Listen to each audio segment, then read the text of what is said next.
Honorable Stephen Kalonzo Musyoka, kiongozi wa DAP Kenya, the Honorable Eugene Wamalwa, honorable members, senators, MCAs, and all leaders present. God is good, and all the time. Nisalimieni kwa hebu Bwana Yesu asifiwe. Asanteni sana. Party leader Eugene Wamalwa, let me also offer my congratulations to you, your NEC and the party of DAP for the unveiling of your offices here today, and I'm honored to have been invited because it's a great milestone in our democratic process, and as we embark on a journey to liberate this country from bad governance, corruption, and dictatorship. And I am very elated to join this team of distinguished leaders in this country who have played a significant role in our democratic process. I have come with many senators and members of parliament who we work with as a way of showing our solidarity with this team. I want to give my commitment and that of my team and our supporters, and there are many, they are in millions, that we are part of this team and we'll walk this journey together to liberate this country. And we shall make whatever sacrifices necessary to make sure that William Ruto is a one-term president. People have short memories. President William Ruto has a very short memory. This team here, we sat with him in my house and we assured him that he'll be president and we'll do whatever it takes to make sure he is president. And we worked very hard. And we took him to State House. And when he reached there,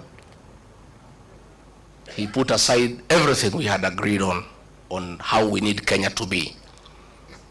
We had 47 economic charters with each and every county agreeing on the economic interventions that will be required for each county. He put them aside. We had agreed on the payment of pending bills for our business community to bring money into circulation. He put that one aside. We had agreed on the bottom-up economic model of putting money into people's pocket. The minute he reached State House, he changed course. He got a small team of economic advisors and came up with a very brutal program of removing whatever little money was in people's pocket from their pockets. Along the way, I could not agree with him. I couldn't agree with him because I'm a very principled person. And I told him, boss, we have lost focus. This is what we told the people of Kenya. We had assured the people of Kenya that we will never carry out evictions and demolitions that are inhuman. And when he made a decision to evict people from Nairobi River along the line, and the Nairobi River Commission was in my office and he asked me to lead that program, I told him I can't do it because it's against my principle. And he said, you must do it. When we had the Finance Bill 2024, I was a lone voice in cabinet telling him, listening to the people of Kenya, they will not accept this finance bill. And it will leave us with an egg on our face. He became intolerant. He became dictatorial. And the government that he leads is a one-man show. I can tell you today. All those ministers you see there, they are flower girls. I was the only man in that cabinet who could stand up and tell him, hey boss, no, this can't work. And that's why he needed me out, so that he can put a protege and other fellows just to say, yes sir, yes sir. It's a praise and worship choir for the president. And I couldn't fit in that choir. I couldn't fit in that choir. You know, and he is very bitter, extremely angry, very irritable, that for a whole 6 days he's just abusing me in Western Kenya. Gachagua is not a road in Igwee. He is not a hospital in Vihiga. He is not a water pan in Kakamega. He is not a slaughterhouse in Bungoma. President of the Republic of Kenya has gone to Western for 60 days.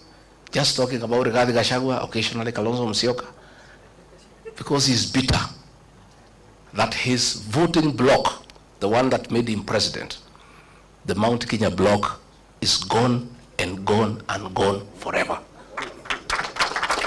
And I told him, it is his own undoing. I told him, don't touch the mountain. See the Bible.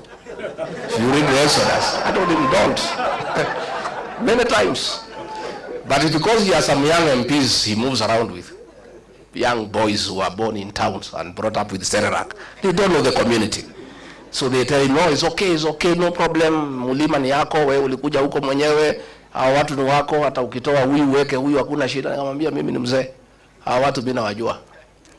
These fellows on the mountain, they hate betrayal and they hate deception. Because of what Mzungu did to them, they hate betrayal. And you yourself, President William Ruto, you are a beneficiary of my community's distaste for betrayal. When they decided that Uhuru Kenyatta has betrayed you, they turned against Uhuru for betraying you in their view and voted for you. And you are not one of them. They hated one of their own to support you, and you are not one of their own. If you betray one of their own, you will tell me the story. Today, as we speak, his messages of condolences are unwelcome in the mountain. And you know that's the lowest it can go.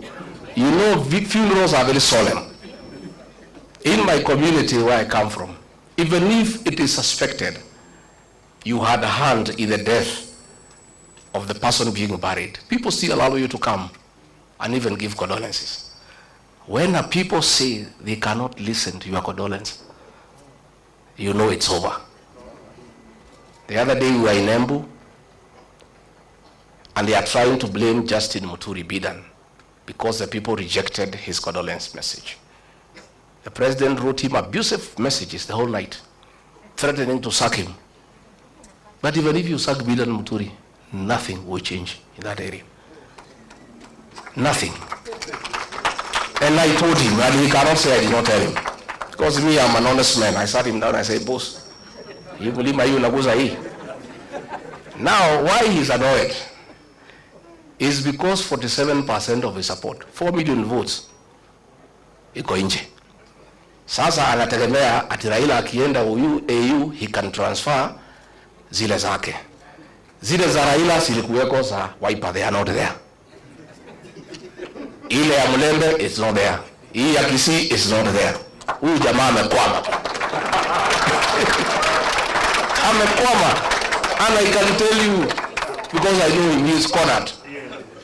Kazi yetu rahisi sana is to stay together and unite our people. Mimi naomba jamii ya Mlembe. Amekuja huko anaita mimi mkabila. Ati ndio mimi nisisaidie nyinyi. Siku nilimsaidia, hakujua mimi ni mkabila. When we voted for William Ruto, we knew he's not a Kikuyu. 87% of my people voted for him. We knew he's not a Kikuyu. 13% voted for Raila Odinga. We knew he's not a Kikuyu. We had our own candidate called Wahiga Mwaura. We never voted for him because we are not tribal. Saa hii ameona tunashikana na watu ya Wiper. Ameona tunashikana na Mlembe Nation. Na hapo Mlembe Nation ndio naona amekwamia hapo. I think it's his last hope. Sasa anakuja huko kusema ati mimi ni mkabila, ati ndio msinikaribishe tusifanye pamoja. President William Ruto, hear it from here, Chui House. The same way Mulima ilisaidia wewe, it is possible tunaweza saidia hii watu ya Mlembe. It is the same way tunaweza saidia huyu Kalonzo. Na sisi hatuna contract na wewe. Deni yetu na wewe tulimali. We had intended to pay you in 2 installments. Tukakupatia the first installment, ukagusa Mulima. Hiyo deni ikafanya nini? kaisha. We owe you no debt. So anaenda pale Western anasema tumefukuza huyu Rigathi Gachagua and he is corrupt. William Ruto, my friend, do you have the moral authority to talk about corruption? And we sympathize with you because juzi kumekuwa na opinion poll on the most corrupt person in the world. And we are unhappy that you are rigged. Instead of giving you number 1, they give you number 2.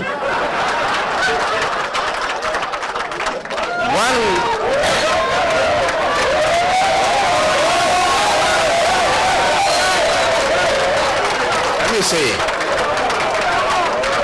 I want to say, let me say,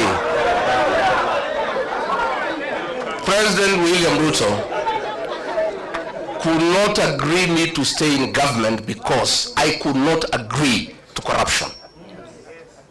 The State House of Nairobi is the real center of corrupt activities. And there are two, watu wawili, moja anaitwa Adil na mwingine anaitwa Jayesh. These are the conveyors of corruption in this country. Na ndio watu wenye she and sha. Ndio wale watu ya Adani. Na hao watu wakija kuona rais, hata ukiwa deputy president ama minister, utamungoja hapo saa 5 akiongea na hiyo watu wakipanga hiyo mane. So Mr. President, be an honest man. Look for a mirror before you talk about corruption and look at yourself.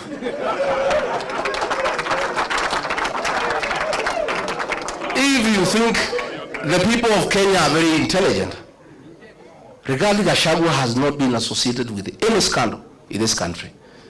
So wewe unaenda pale unasema he is incompetent. In matters incompetence, Mr. President, I tend to agree with you to a certain extent. Serikali yako ni ya uongo, kutenga, kudanganya watu. Uliandika mkataba na watu ya Western, ukamjema utajenga 1000 kilometers, hujajenga. Umekuwa hapo juzi unafungua transformer. Wewe mimi ulitaka nikusaidie kudanganya wa Kenya. In matters kudanganya wa Kenya, Mr. President, I'm incompetent. Absolutely. I accept. Because hiyo alikuwa anataka tuende ku-launch barabara na anajua hakuna budget, tukitoka matinga inafanya nini? Sasa hiyo ndio kazi rais anataka nimsaidie. Ndio anasema huyu haelewi program za serikali. Sasa kwenda kupeleka matinga ukijua hakuna kazi inafanya, hiyo ni program ya serikali. He was telling me to go and defend Adani. Tulikuwa na Eugene Wamalwa, huyu mheshimiwa, na Onyonga kwa mazishi Kitale. Huyu Onyonga akaamuka, akalima serikali mambo ya Adani, na mimi nakaa tu pale. I don't want to nod because I'm still in office. That Adani thing is the worst form of corruption in this country. So mimi nilipoamuka, I never responded. So one of the PAs ya mkubwa akanipigia simu. Mtu yuko huko, mtu ya 36. Wewe ni deputy president ya sangapi? Maana ya deputy president, you speak last. Dio ile maneno yote iko baya serikali ukanu. Kwa nini huyo Nyonka alilima serikali mambo ya Adani and you are not defending? Nikamwambia I cannot answer you. Tell your boss to call me. So president amenifikia, nimemwambia mimi siwezi. That thing is corruption. I cannot defend it, Mr. President. I cannot. That is why he is saying I was not defending government programs. Sasa corruption, is it a government program? So wanasema ati I'm incompetent. Hii mtu hakuna kitu anaelewa. Sasa kama serikali ni wizi tupu, sasa what is there to defend? Walinipeleka Senate ati nimekataa watu watolewe Nairobi River. Walinishitaki nimekataa watu wafukuzwe Marigiti Market. Those are things I could not do. Ukiangalia hii maneno ya affordable housing, it is the worst fraud against the people of Kenya. And it's good today I tell the country. And those are things he was telling me to go to TV to defend. I told him I will not. Mimi pia ni kichwa ngumu. That housing, initially we believed in the president that ni ya kuleta ajira nini, maneno kizungu mingi, we looked okay until it came to my attention. It has nothing to do with housing. Ni biashara. Ya kwamba PS wa housing, ukitaka kujenga affordable housing, you must go and sign a subcontract na kampuni ile tauza simiti na chuma na mabati, na hiyo kampuni watu wale wakubwa zaidi Kenya wako ndani ya wapi? So this housing levy inatolewa kwa watu ya Kenya is to make sure these houses are going on, ndio hao wauze simiti, wauze chuma, wauze mabati. That is what the president is accusing me of not understanding and being incompetent. Sasa mimi nauliza, na mimi nataka niseme, I want to assure the people of Kenya, this team I see here, and when I listen to the people of Kenya, because I listen a lot, once a new government is sworn in, that housing levy will have to be abolished so that we restore the dignity of the payslip. The dignity of the payslip. Wakenya wamehangaishwa zaidi. Na nimeona mpaka yule mkubwa ya wafanyikazi amekuwa ameingia kwa hiyo praise and worship team. Watu nakazwa mambo ya NSSF, mambo ya haongei. Kazi yake ni praise and worship. Those are the things sisi ambaye tumeshindwa kufanya. So finally ndio nimalize, because I wanted to tell the president, usidanganya wa Kenya. Useme ukweli, tulikosania corruption, because wewe ndio unaeneza corruption na watu yako. Na it is impossible to make any progress in this country unless we sort out this country in terms of leadership. We'll sink lower and lower. Finally niambie watu ya Western, because mimi naona huyo jamaa amekwama hapo kwenu. Nyinyi mko na bahati that we are here to advise you. Alienda kwenu siku 6. Kwetu he was there 6 days out of 7 every week. Hakuna kanisa hajaingia. Hakuna barabara hajui kwa jina. Hakuna soko hajui kwa jina. And you would memorize, you are very impressed. Anataja barabara, Wakikuyu wanasema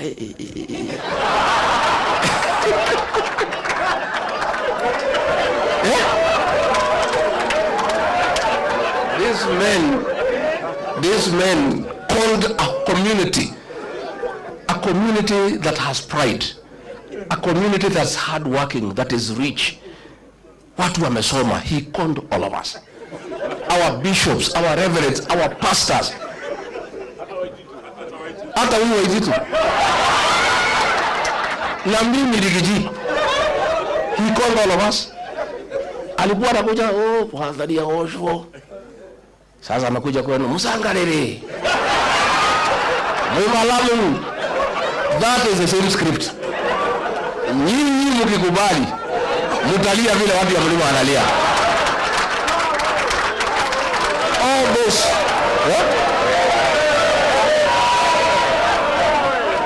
hiyo yote ni utapeli. All those things promising he will not do